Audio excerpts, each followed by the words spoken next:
क्या artificial intelligence Bharat के युवाओं के लिए नौकरियों का एक नया महासागर खोलेगा, या फिर ये एआई की ग्रेट ब्रेन रॉबरी बनकर हमारी सोचने समझने की क्षमता को ही खत्म कर देगा? ये सिर्फ एक सवाल नहीं, बल्कि एक दुविधा है, और आर्थिक सर्वेक्षण 2025-26 का एक पूरा अध्याय इसी पहेली को सुलझाने की कोशिश करता है। सिंप्लीफाइड यूपीएससी बाय पीपीपी में आपका स्वागत है। इस गहरी और ज़रूरी चर्चा को शुरू करने से पहले हम अपने सभी मौजूदा सदस्यों का दिल से शुक्रिया अदा करना चाहते हैं, जिन्होंने हमें लगातार सपोर्ट किया है। अगर आपको हमारा काम पसंद आता है तो कृपया इस वीडियो को लाइक करें और कमेंट्स में अपनी राय ज़रूर दें। और अगर आप नए हैं तो हमें सब्सक्राइब करना ना भूलें। अगर आप सक्षम हैं तो हमारी पेड मेंबरशिप ज्वाइन करने पर विचार करें, ताकि हम आपके लिए ऐसा उपयोगी कंटेंट हमेशा लाते रहें।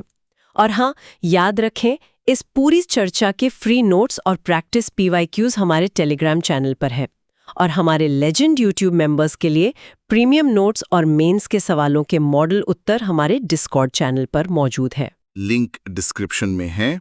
तो चलिए अब इकोनॉमिक सर्वे 2025-26 के चैप्टर 14 को खोलकर देखते हैं। बिल्कुल, और हमारा मकसद सिर्फ समरी बताना नहीं है, बल्कि ये समझना है कि इन पॉइंट्स का असली मतलब क्या है और ये यूपीएससी मेंस के सवालों से कैसे जुड़ते हैं। ठीक है, तो शुरुआत करते हैं। सर्वे की पहली ही लाइन कहती है कि 2025 तक एआई एक संभावना थी, लेकिन अब ये एक हकीकत है। हाँ, और मैकिन्जी, वर्ल्ड बैंक सब यही कह रहे हैं कि इसको अपनाने की रफ्तार बहुत तेज है। लेकिन यहाँ एक दिलचस्प मोड़ है।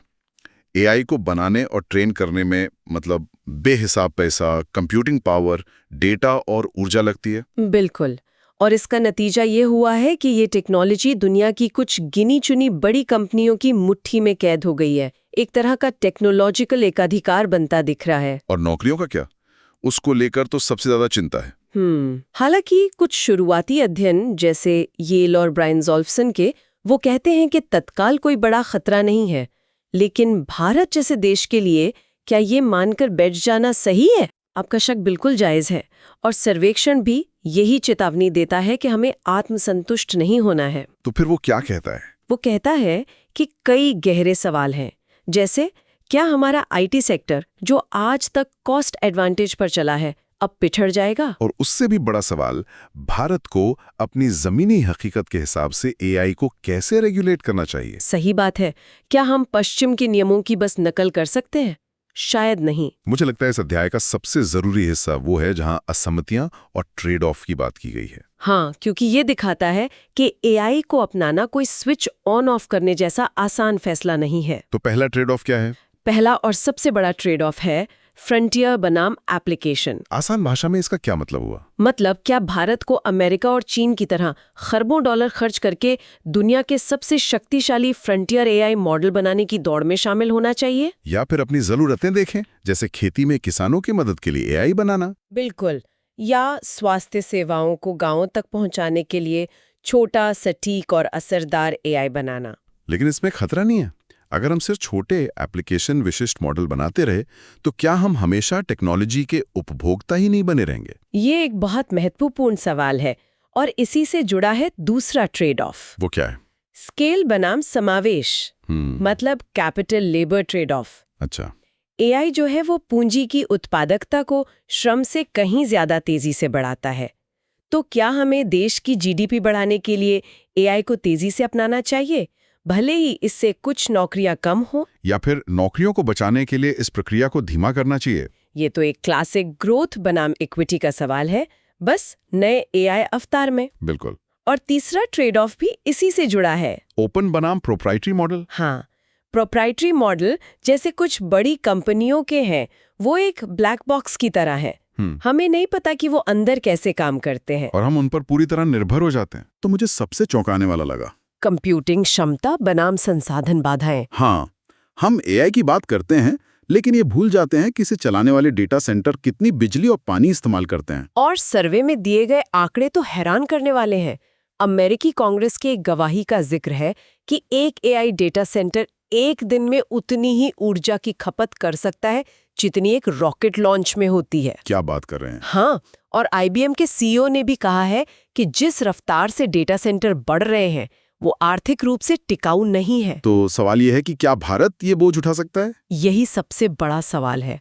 और आखिर में वो क्लासिक दुविधाएं हैं, विनियमन बनाम नवाचार और सामरिक स्वायत्ता बनाम वैश्विक एकीकरण। तो इन सभी चुनौतियों और दुविधाओं को देखते हुए सर्वे सिर्फ समस्याएं नहीं गिनाता, बल्कि एक रास्ता भी सुझाता है। वो कहता है कि भारत को अपना एआई समाधान बनाना होगा। इसका मतलब है कि भारत को कम लागत वाले श्रम की अपनी पुरानी पहचान से आगे बढ़ना होगा। एआई अब सिर्फ आईटी सर्विस तक सीमित नहीं रहेगा। ये तो हर सेक्टर में आएगा। हाँ, मैन्युफैक्चरिंग, डिफेंस, हेल्थ, हर क्षेत्र में। और अगर हम इन क्षेत्रों में विदेशी एआई पर निर्भर रहे तो ये हमारी भू राजनीतिक कमजोरी बन सकता है। तो रास्ता क्या है? अध्याय में एक बॉटम अप दृष्टिकोण का सुझाव दिया गया है। ये टॉप डाउन से कैसे अलग है? पश्चिमी टॉप डाउन रणनीति का मतलब है पहले एक विशाल महंगा फ्रंटियर मॉडल बनाओ और फिर उसके इस्तेमाल के तरीके खोजो। हमारे पास उतने संसाधन तो है नहीं। बिल्कुल, इसलिए सर्वे बॉटम अप यानी इल्टा रास्ता सुझाता है। हमारी ताकत हमारे एआई रिसर्चर्स, हमारा टैलेंट पूल और हमारा विशाल घरेलू डेटा है। तो हमें एप्लीकेशन स्पेसिफिक छोटे और असरदार मॉडल बनाने पर ध्यान देना चाहिए। हाँ, ऐसे मॉडल जो स्थानीय हार्डवेयर जैसे स्मार्टफोन पर भी चल सकें। जैसे भाषिणी और AI4 भारत जैसे प्रोजेक्ट्स कर रहे हैं, वो भाषा और आवाज पर आधारित एआई का इस्तेमाल कर रहे हैं। बिल्कुल सही। वो डिजिटल सेवाओं को उन लोगों तक पहुंचा रहे हैं जो शायद अंग्रेजी नहीं जानते या टाइप नहीं कर सकते। ये तो एकदम जमीनी स्तर का इनोवेशन है। सही कहा। और सर्वे ने इसे बहुत अच्छा नाम दिया है, मितव्ययी एआई, मतलब फ्रूगल एआई।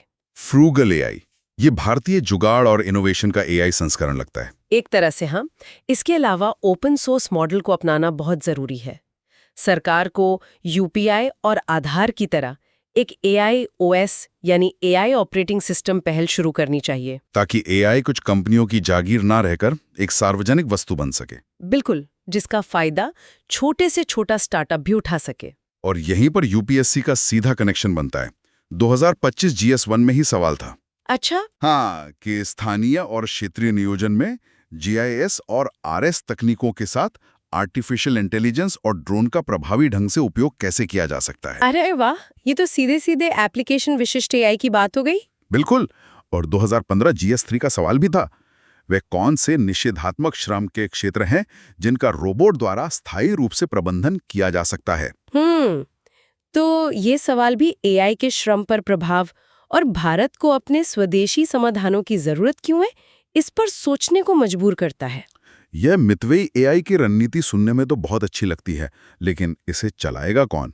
मतलब मानव पूंजी पर सर्वेक्षण क्या कहता है? ये इस अध्याय का एक बहुत ही व्यवहारिक हिस्सा है। सर्वे कहता है कि हमें 2 तरह के टैलेंट चाहिए, एक जो एल्गोरिदम बना सके यानी रिसर्चर्स, और दूसरे जो इन्हें लागू कर सके। हाँ, सॉफ्टवेयर इंजीनियर्स।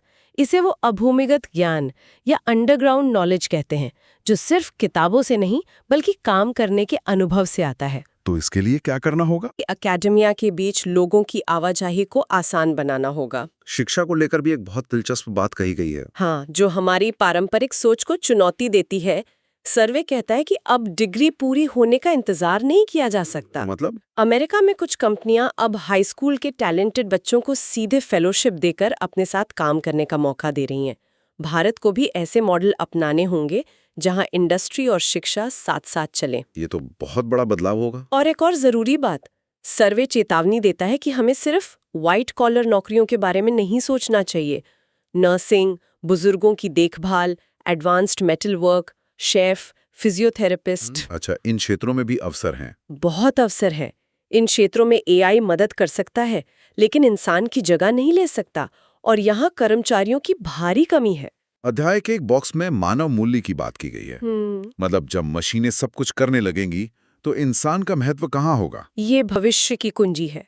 सर्वे कहता है कि एआई एक शक्तिशाली जहाज हो सकता है, लेकिन उसका कप्तान हमेशा इंसान ही रहेगा। और कप्तान का काम क्या होगा? निर्णय लेना, दिशा देना, अपनी विशेषज्ञता का इस्तेमाल करना और अलग-अलग जानकारी को जोड़कर एक बड़ी तस्वीर बनाना। मतलब गहरी डोमेन नॉलेज और संरचित सोच पहले से कहीं ज्यादा महत्वपूर्ण हो जाएगी। बिल्कुल।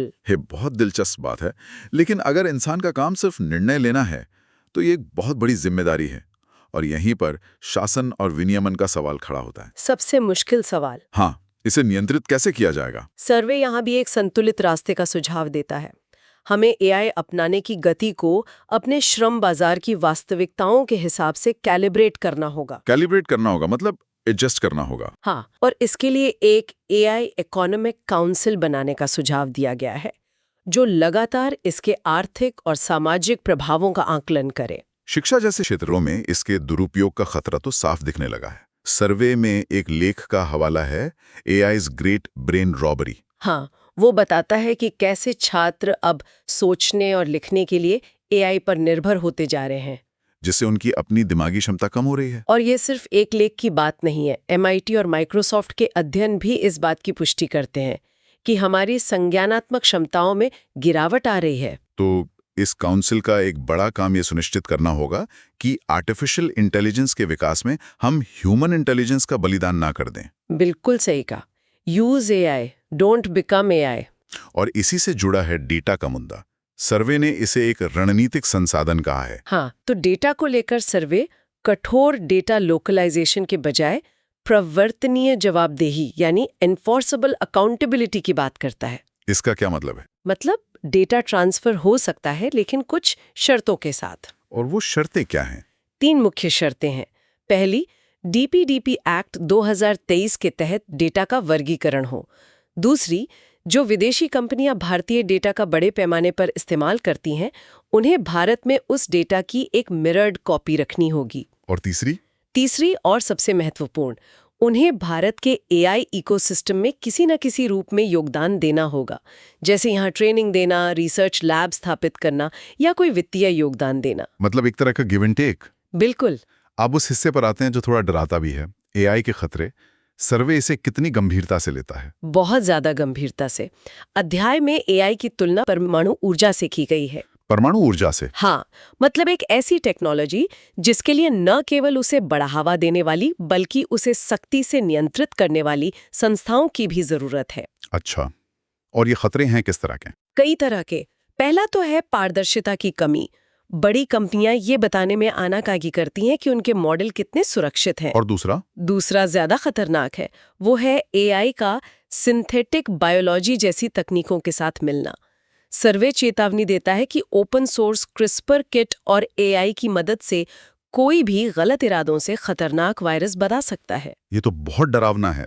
और एक छिपा हुआ खतरा भी है, जिसे सर्वे सामाजिक चापलूसी या सोशल साइकोफेंसी कहता है। सामाजिक चापलूसी, ये क्या होता है? मतलब एआई आपका हाँ में हाँ मिलाने वाला दोस्त बन जाता है। वो आपके विचारों की ही पुष्टि करता रहेगा, भले ही वो गलत हो, ताकि आप उस पर और ज्यादा भरोसा करने लगें। ये तो वाकई खतरनाक है। तो इन सब का समाधान क्या है? समाधान बहुआयामी है।